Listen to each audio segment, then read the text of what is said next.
Welcome back to PeterTrys. Peter Bracken here. So I'm on a big journey today in my Volkswagen ID4, which I've been given by Frank Hogan Motors in Limerick to do some trips and videos. I'm on a long trip today. I'm going from Castlebar to Fermanagh and down to Limerick and up to Galway. Am I worried about charging? Not at all, because there's loads of chargers around the country, so you're not going to get stuck. And on my way, waiter now, I think this, where am I? I'm on the border here in Ballyconnell, and is that Marty McGrath? How are you? How are things? How are you? Not too bad. Good to see you. Good to see you. There's a coincidence. You're just landed here. You're stuck. No, I'm not stuck at all. Do you want to get in? Or do you need a lift? I'll run down and meet the van's parked. My van parked down the road there at the charging point. Brilliant. Sure, get in. Ow. Save me getting wet that Good day. man. Save me getting wet that day. Marty is a legendary footballer for Fermanagh. I wouldn't just say that. I don't know. But And you would I played that I way. played a bit and still playing. Well, at club level, yes. Yeah, good man. And you played a bit of compromise rules as well. And got an all-star. That was a while ago now. It doesn't be long gone by. Good man, yeah. No, We're a bit trip to Australia, a bit like yourself. oh, yeah. I've the camera rolling. I was starting a video there, so I spotted you. So, You got us. I caught you. Good man, yeah. So you're with Mannok here? I'm a Mannok guy, or Mannok, and I was just parked to get the van down here, and then I came up to the shop and saved me walking out and getting the head one. And he gave me a lift down. I parked the van down at the charging point. So. Oh, good man, because you've electric vans. We have electric vans, yeah, so we're changing the fleets over to electric over a period of time to decarbonise the company and try and sustainability and bring it forward to the next generation. What a fair play. You're going in here to the right now Going too. here, just here? Just in here, yeah. Yeah, And you brilliant. see the van parked over there. Oh, brilliant. And you've got the electric vans? We have electric vans. You have an electric car here too. I You can get a wee charge up when you're in. I'll do that. And I might take a spin. Would it be allowed to take a spin in that joke? Well, we can take you around the sites if you want to see the sites. There's no problem, surely. Brilliant. Right, let's do it. You can test it out. Brilliant, while I'm passing through. Good man. Yeah, we'll do that. There's no problem there. Zero emissions. Have a look at this. I'll park up here. I pull in there. Sure, You can put a hook up there if you want to hook up. Well, yeah. And I've got a bit of charge in my own, but yeah, no harm in if you topping want to up. hook up. We'll not refuse you, but considering you give me the lift down the road. No. Charge up here now. That's brilliant. Oh, I had the reversing camera, so right job. Yeah. Should we keep going? You don't mind the camera rolling? No, I don't. Yeah, sure. Welcome back. So I'm in the Maxus van here with Marty, and Marty's going to direct me around the factory, the complex here with Mannok. Loads of different things. You're doing loads of different things here. But first, before we start, do you like the top? I love the top. I would have known that at a oil from on the top. I missed an opportunity. I'm at work today. If I'd have known you were there, I'd have took the from on the top with me. But now we'll get back at Offaly yet. We'll have our day. Come here.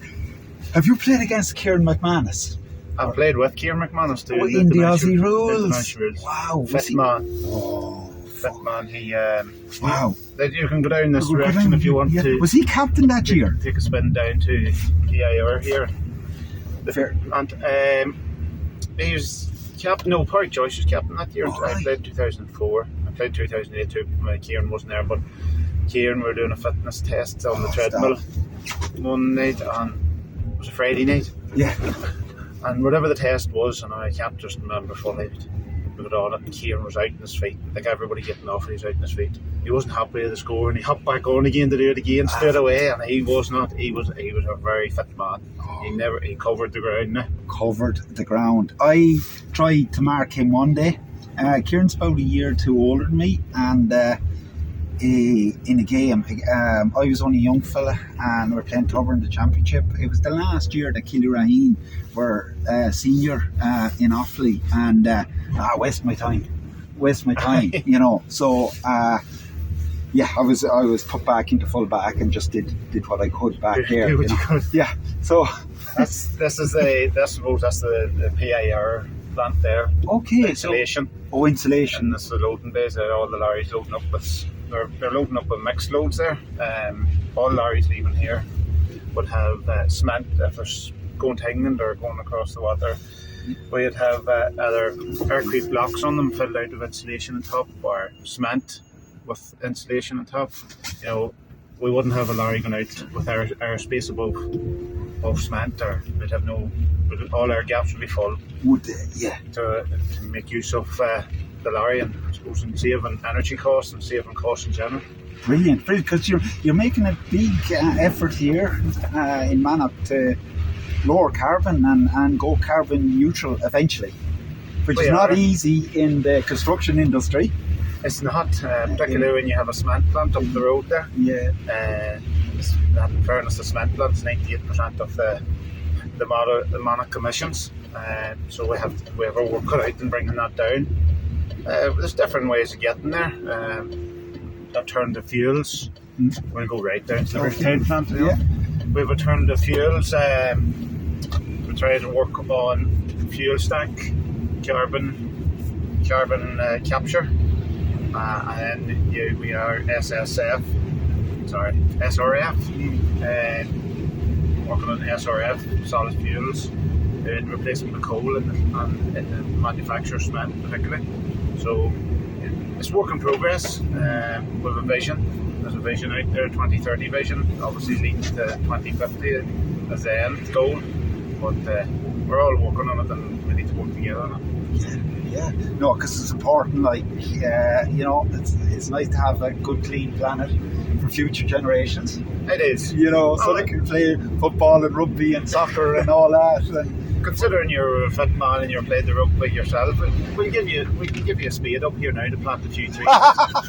It's part of our process too, is ensuring that we have enough trees, and like we have a responsibility for the community we're in, and to look after the environment. And you know, if we're planting trees, so don't worry, we'll have that spade out for you now. I can work a shovel. I can work a shovel. On a day like that, you need your leggings and raincoat anyway as well. So we'll get you sorted. Good, brilliant. Because you're planting hundreds of trees, and I believe you've like beehives and all that kind of stuff, just to help with the biodiversity. Yeah, as we said, we need to understand what our carbon footprint is, and we need to work on it to bring that carbon footprint down, and anything that helps to bring it down. And if it's planting trees, if it's looking after the environment in any way we can, we're looking at that, and hopefully we'll bring us forward into the future.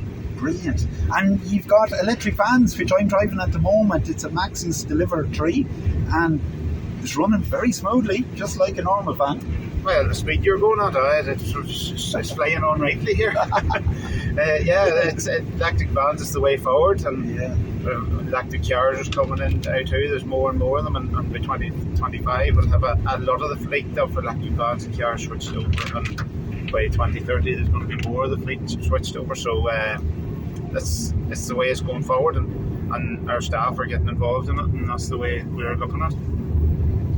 Brilliant. And that's the cement factory. That's the old cement factory, and you have the tar plant up there as well. So you're just driving as we drive now. We're in the north now. We just moved from the south. We're going on down now. Our head office is down here on the left hand side.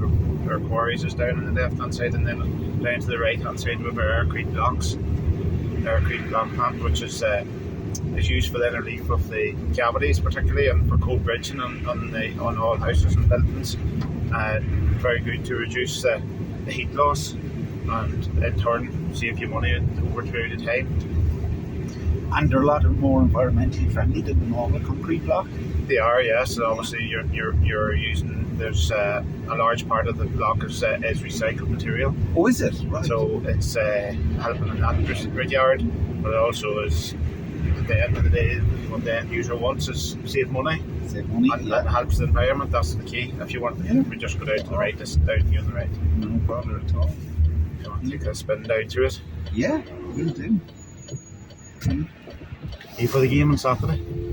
Oh, I'm not going up for it, but I'll be watching intently. I'm going down myself. Are you? Are you? Good man. I'm attending a lot of the games. We're attending a lot of. Was it France last year now at Paris? There was some game. Oh, good. Or the World Cup, but I haven't handled for the Paris game in Paris? Yeah. Oh, right. She got it for my 40th birthday. Oh, brilliant. So we're that was a lovely present for you. For me. This is That's brilliant. So Ireland, France in Paris last year you were at. And brilliant. Rugby. Was it the last couple of World Cups? Fair enough. It wasn't in New Zealand, right enough. So you have big interest in rugby and loads of other sports, not just the Gaelic football. No, I like all sports in general, and the children's into them, so it's a big thing how you can swing around. Anyway. Swing around, yeah. I love the sports. It's good to be involved in sports. It keeps you healthy, and I suppose it's mentally it's good and physically it's good, which is again part of just what we're emphasising here of mental well-being and physical well-being. You're trying to keep our staff and keep them content. Which is not easy. Brilliant. Yeah. And so you still play yourself? I do. I played up to this year. I played for the club and I played a bit of Masters football with the opposition county, the rivals. But how were you not lynched at this stage? So you tugged out with a Tyrone jersey? A Tyrone jersey. My mother was happy. Your mother's a Tyrone woman? My mother's a Tyrone woman. My father would have been, he says, look, go on and play. Go and enjoy it. It was a great experience. Won the All-Ireland, beating Dublin in the final. I would sure bet Dublin. Everyone would forgive you. Dublin mightn't. Don't worry about them. But look, there's no Masters in Fermanagh, team in Fermanagh, so we were out and enjoy that. You're going to have to organise that.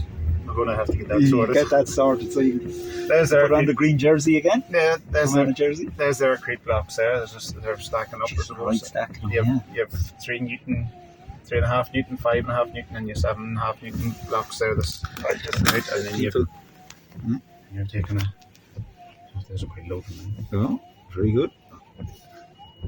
It's a big site. It is. We're spread over a bit of ground now. There's over 2,000 Mannok of 2,000 acres of land that we're spread over ground, but also making use of with environmentally wise. Yes, with the planting of trees and the whole biodiversity side of things. Yeah. And you played, how many years? Was it 15 years intercounty with Fermanagh? I played 14 or 15 years. I did. I made my debut when I was still at school in 1999 and finished up in 2013. Wow, come here. Was John Maughan managing that time? John Maughan, you can go out to the right, to the rooftop. John Maughan was, I like John. Me and John got on well. He came in 2000 and and I was at school the first year, so I didn't stay out the whole year.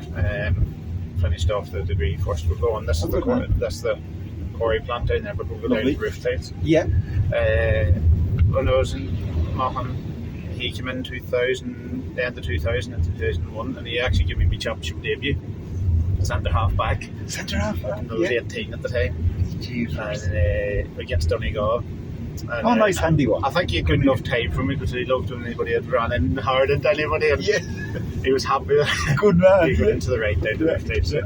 So you weren't shy throwing the weight around or throwing a shoulder? When you were young, you didn't care. You'd go on down to the office. You didn't care, but I enjoyed it under John. It was a year. It was tough training. Jesus, John was tough. Oh yeah. You go on round to the thing. He was physically tough, but the 1 year, and then we ended up, we were in Hong Kong, an all-star trip.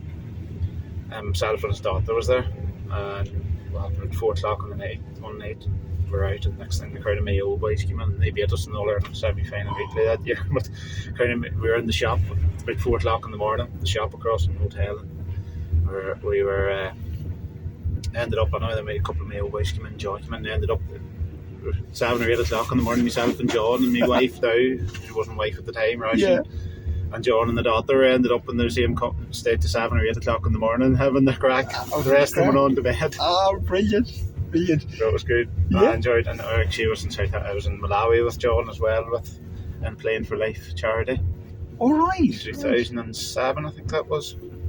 So I had me experience with John. That I have good time for John, to be fair. Yeah, because I did a video like this with John. Oh, did you? Yeah, so he stepped down as Offaly manager, but he was Offaly manager at the time. Background towards the office with graphic yard. Oh, brilliant! Yeah. So he did, massive work there. I think everyone. You go out here and go back. Oh, grand. It's just the roof tile plant. Obviously, we're one part over there, just the door of the office. All right, yeah. This is the roof tiles, flat tiles, wavy tiles. It's not that you need much of this, I suppose, maybe. I'll just park there. I'll just run in. Yeah. I'll run and use that yard there. Oh, so we kept going. We did a little job there, so that's done. Walk around. Yeah. And so you won county championship there. Was it this year? Or was it the year before? It was the year before. It was the year before with St. Joseph's. It's a while ago now, this stage. It's only 2 years ago. Yeah, so there was a big gap between your first club county championship win and your second. And there was 52 years. 50 years. 1968 was the last time that our club, St. Joseph's, won the Fermanagh championship. And we were knocking on the door for a few years ourselves for our team, but we didn't get to open it there to 2020, in fairness. We beat Tyrone in the final, and they had to stop us on a number of occasions before through either quarterfinals or a final. But thankfully we got over the line. Whether we were looking to follow it up, and we haven't since. But whether that happens now in the short term, I'm not sure. But it was a great occasion. I suppose I did a bit of bragging rights in against my father. He himself and his 6 brothers, 7 of them, played on the 1968 team. That's amazing. So I was the only one left of that McGrath connection. Right. Team, but so you had to win one. You couldn't be retired without winning one. I tried long enough. Good man.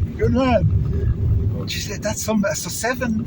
So your dad and 6 of his brothers. 6 brothers. Wow. There was 7 of them on the panel at the time on the team.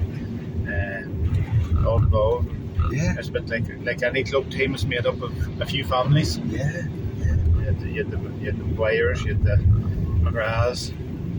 We all involved in it. So it was. You need the families and clubs. You need the families to come out, and you need the numbers. You need boys growing up in the houses and the families. The girls to keep the ladies teams going, but you like seeing big families in your own parish. You can keep a club, yeah, and a lot of small club. That's the only way a smaller club or a country club can sometimes do it, because the bigger town clubs would generally have a bigger population, more players. The bigger towns now is, people are moving into it. Yeah. People are moving into the towns more so now than before. The country clubs definitely need the families taking them, because it's getting harder and harder every year. Families are getting smaller, obviously. And somebody said the other day there'd be more pitches than clubs soon, the way it's going, because clubs are amalgamating in a lot of situations. And, no different to our population in Fermanagh is not big, and we have a big enough parish, but the population for playing football is not big, and hopefully we'll get more to play it, but it's just takes a bit of work.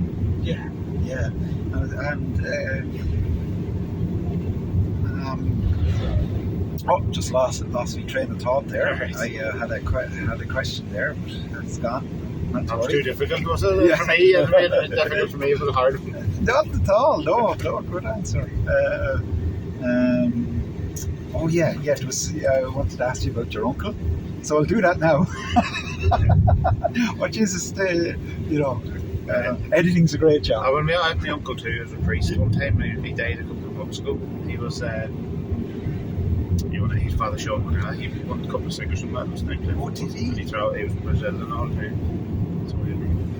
So there's massive sport in your family? Yeah, there is, on both sides actually, probably two. Correct. On both sides. And so there'll be big pressure on your young bucks and your children, boys and girls, to may pick up the music from my mother's side. All right. In fairness, my children, if music or football or something, it's to do what they enjoy. Exactly. You could probably try and live your own life through them, but I'll try not to do that. Let them express themselves in their own ways. That's it. No, bang on. You're dead right. Easier said than done. Yeah. Easier said than done. I get you. You want them to do the best they can every time they go out. Of course. And when you're out playing yourself, no matter how hard you're trying, it wasn't always working out for you. And you think it should always happen for them. It doesn't happen that way either. Yeah, no, but such is life. That's life. Yeah, and you had another uncle that ran across America. I had Tom, my uncle Tom McGrath. He's living in Manhattan, New York. Was he one of the uncles that won the county championship? He was young at that time. He was about 16 or 17 when they won the first title. We were down there. Oh yeah. He ran across America. It was in the Guinness Book of Records for a while. He carried the Olympic torch around Central Park when it came to New York. He ran across Ireland many a time, and by God, he can run because he can run from you too quite quick. He loves the running, and as he tells you, he wears 2 or 3 pairs of socks, and all he does is wear runners. He doesn't. His foot wears runners no matter what his suit or jeans or whatever he's wearing, and it keeps his joints healthy and really moving. Brilliant.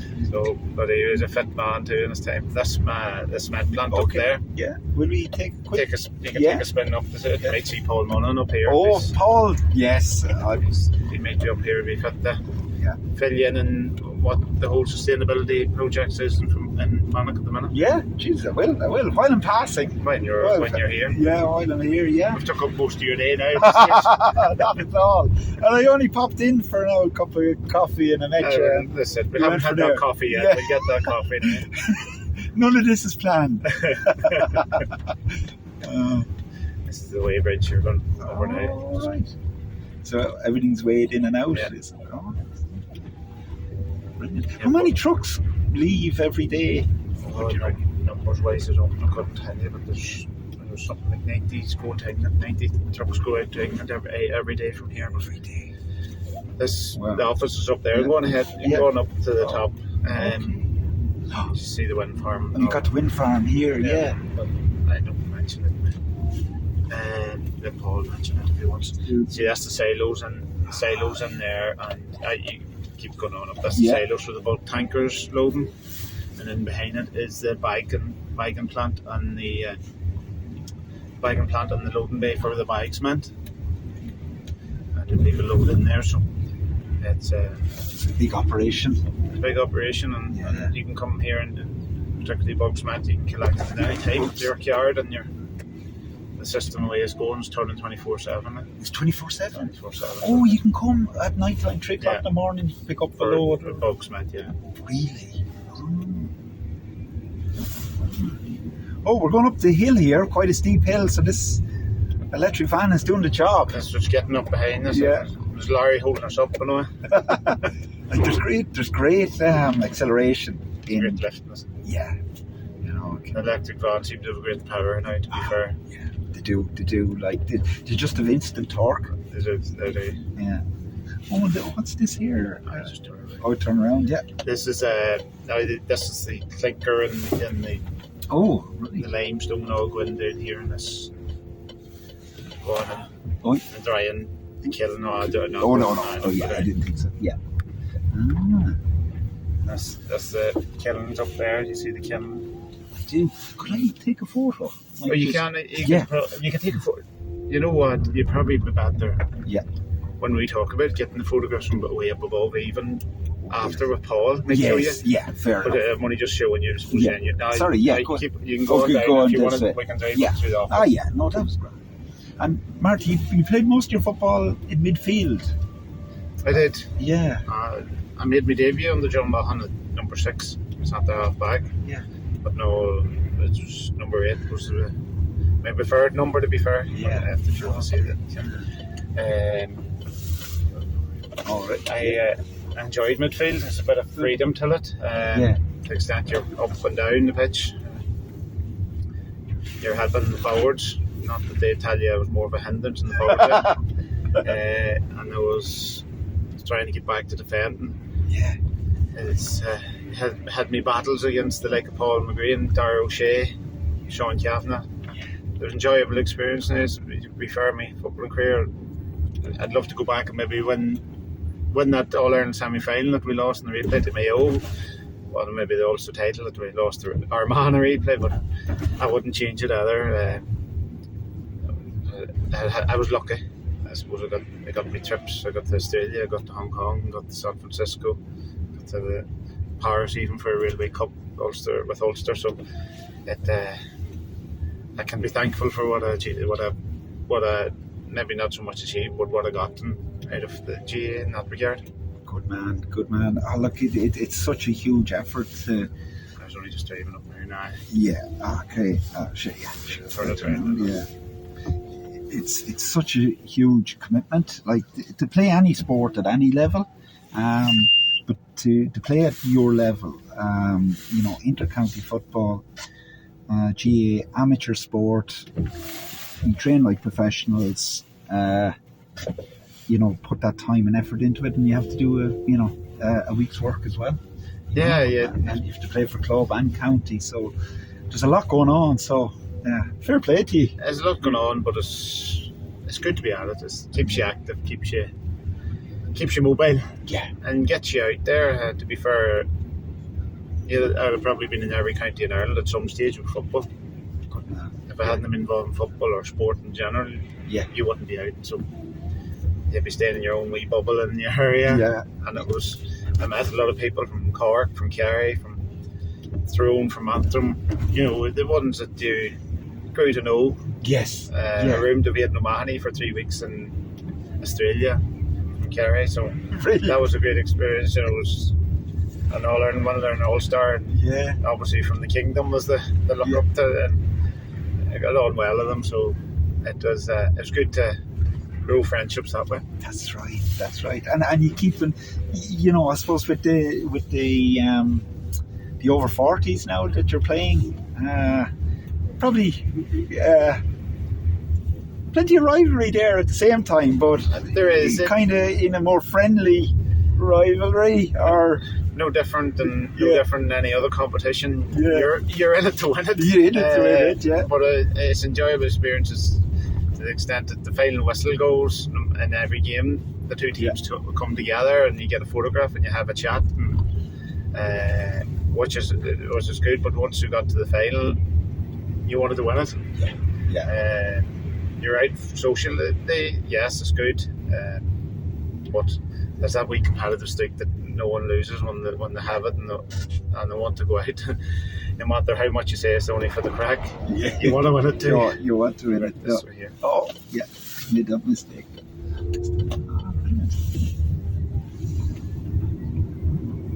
He's up on this yoke now. Gee, he does. Oh, it's done well.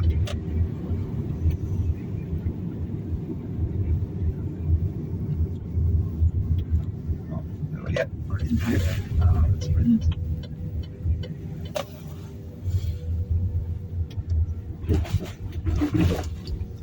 Do you want a dinner or do you want a cup of tea? I'd eat a dinner. We'll go up to If you up to Oh, I've one more question. So Marty, you got a small taste of what it might have been like to be, I suppose, a professional athlete. You were with the Irish team in Australia for the Compromise Rule Series. Oh, by the way, GA fans, he wasn't getting paid. Professional, as in the whole lifestyle of it for 3 weeks, just training. How did you find it? I wish I was getting paid, but then that's the joys of the GA. No, it was a great experience. Again, I was fortunate to be one of the lucky ones to get to experience that. Not everybody gets that opportunity. We travelled to Perth and we trained a week before the game, the first game in Perth, and we didn't have, socially we were quiet. Okay.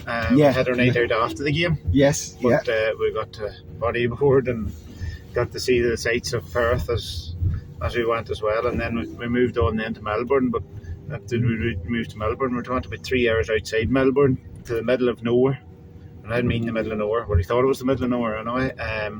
Just to train for 3 days. Just to train. And we headed on back into Melbourne. Played the game that Friday night and up to Sydney for a week. Fun. So we were living up in the lap of luxury, to be fair, and the hotels were top class. We were in the 5-star hotels all the way, and we were well looked after now, to be fair. And it was a great experience to that regard. We landed back on the Friday night, and on Saturday morning, maybe it was a Friday morning. It was a Friday morning. We landed back, and on the Friday night, there was awards night in the City West. I think it was the GPA awards at the time, and we were lifted at the airport, coached out to the City West, and put up for the day, fed for the day, and looked after there again for another day. So, look, when you got to experience that, at the time you didn't maybe appreciate it as much as you do now, but thankfully I've got to experience that through my time, and I look back at it with fond memories. Great. Oh, good man. No, I'm glad you did. That's a kind of conversation that I've had with a lot of GA lads, like, because, I played a lot of Gaelic football and hurling myself growing up, but, I was built for rugby more so, and, it worked out well, and went on tours with Ireland. And, you were in Australia and New Zealand? Yeah, and I went, and Argentina, and, it was brilliant. I didn't get a full cap, not bitter at all. So Eddie O'Sullivan's not a little... Anyway, so we won't... Yeah, okay, we move on. So I'm not bitter. No, you're not. But it was great. It was great to be part of the up as far as the Ireland squad. But, I had a great experience with Connacht and with Moss, and won a Heineken Cup, and the Heineken Cup must have been a fun experience. It was amazing. Like, it was just absolutely brilliant. It's something that you dream of as a child, to go and do, and I did it. And a bit of, there's luck, as in I was in the right place at the right time, but at the same time, just like you're saying, it was luck that you were there in Australia, but do you know what? It was down to hard work as well, which, is not luck. You have to work hard to get yourself into that position. You have to work hard, but in terms of the county, you need your teammates in the county working hard to put you in that position too, because in terms of international rules, you're only picked on the performance of how you perform for your county, but also you only perform when everybody around you is performing. I get you.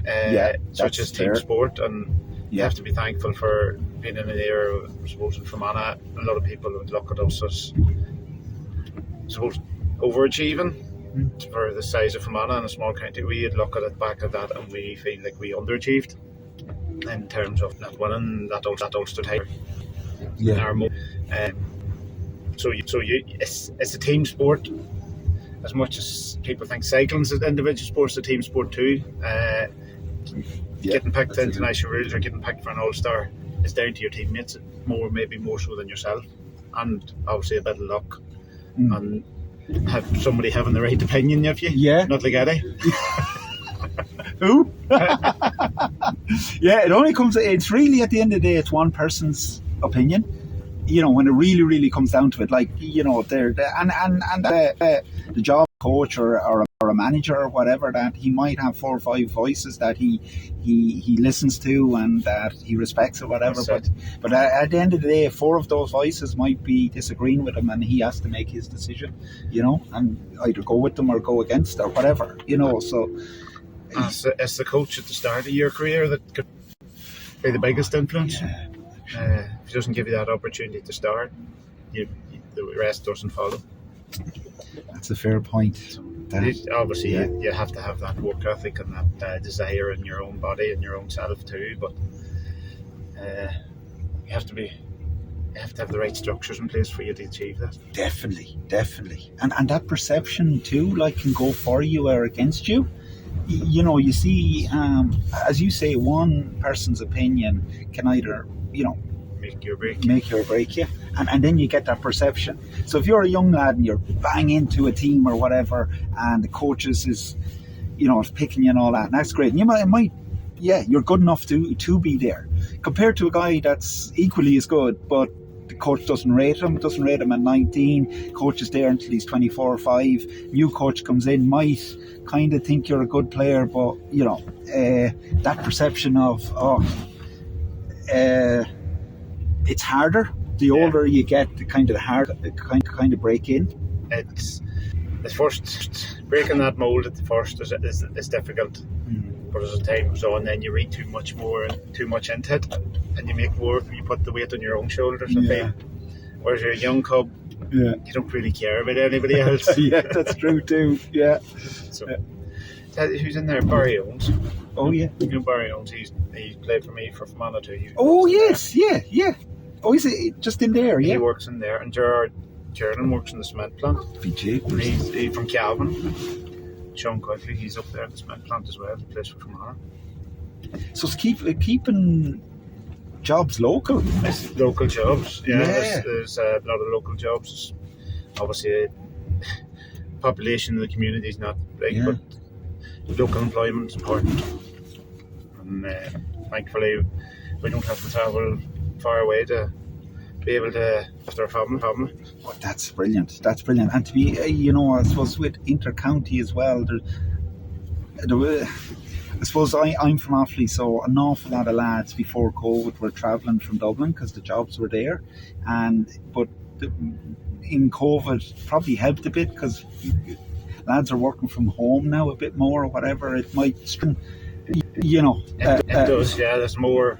Modern technology's made the world smaller. You don't have to be people from Fermanagh don't have to be in Dublin every day of the week. And that saves time, saves cost, more energy efficient, more work efficient, more it's all that. And it can work that way. And it can keep what you mentioned there, 4 or 5 intercounty players working here at the moment. There is at least 4 or 5. Brilliant. There's always been a number of county players. Number you go when at the firm, there'd have been a strong county representatives from across all the divisions, between Aircrete Cement, BIR Insulation, EPS Insulation. You had a strong representation from all counties, and you'd have been very strong at the firms. In fact, the All Ireland at one stage. Colin Cooper was in. Played in an All Ireland Channel League in them, and Cooper was. If he wasn't Player of the Year, he'd run for Player that year. So. Right, and he played in that company. He did. Oh, yeah.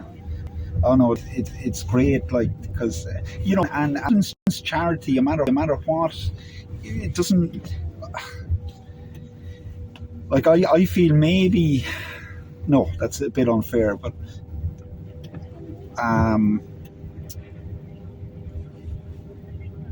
again about perception. Like nowadays, you can't get a job unless you're good at the job, and it's to have good people that are good at jobs being able to play sport, because I suppose getting at when you're playing the professional side of things, you might go to college. I went to college at my degree or whatever and went professional after that, but then you hit a cliff because you have to find a new career, and that transition. And 11 years after retiring, I'm still transitioning.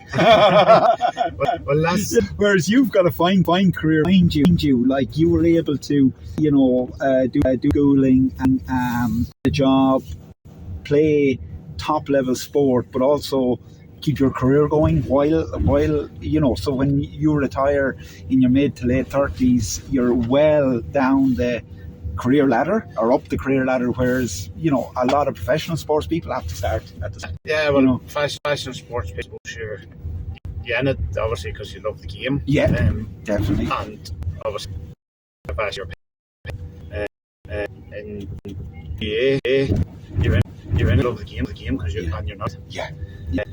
Which is a thing and a bad going before. I don't think it's a contain itself. No. But it's also it's a break form playing Gaelic football. It is a sport. It's still a sport, and it should be a break from the norm, and it should be from them every day. Obviously, it adds in pressures, and maybe county football adding more now they previously did, and when I was at time at it. There's more pressure on to perform. There's more pressure to get it right. There's more stats. There's more everything's under scrutiny. Yes. Even for county football to go out at night, it could be photograph and video of him where he gets home. Social media. So there is more scrutiny now. On it. Still have to get up on the Monday and go to work because they have to realise that you have to pay for. You have to earn your keep. So that brings discipline too. Maybe sport in general, no matter what sport, brings a discipline. True. But you also know that you have to work. You have at the day you have to go out and live it. Yeah. Oh, look, it's you know, I suppose it's brilliant.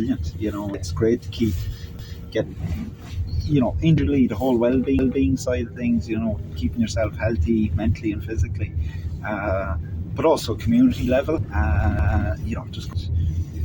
Even individual sports, they have their own community themselves. You might hear in this if you're in athletics or what on that particular, you know, you're a sprinter. So the 100-meter sprinter for 10 seconds you're completely, it's all about you. Yes. But for all the training you've got coaches, other mates helping you along. I think them, you know, it's a team. You're taking the best out of each other. You are, you know. It's all that. You need them all. Yeah. No, it's brilliant. I've had a great time. I think I have the van worn out. Yeah. We need to charge this van up. Yeah. Yeah. There's a good range on this van actually. I forget what it is on, but as van it's all 300 kilometers or more of range, which is like 6 hours of driving or so. You know. Well, six hours of driving, which to do most jobs, and a good payload as well. You need that. Yeah, that's Caldy. Yeah. No, the first in here. Before I do that, I'll shake your hand. No problem. Thanks very much. Should we get that now before you go? Right. Okay, let's do that. Car should be charged by now. We said we get it an hour and a half ago, so let's get it done. Right.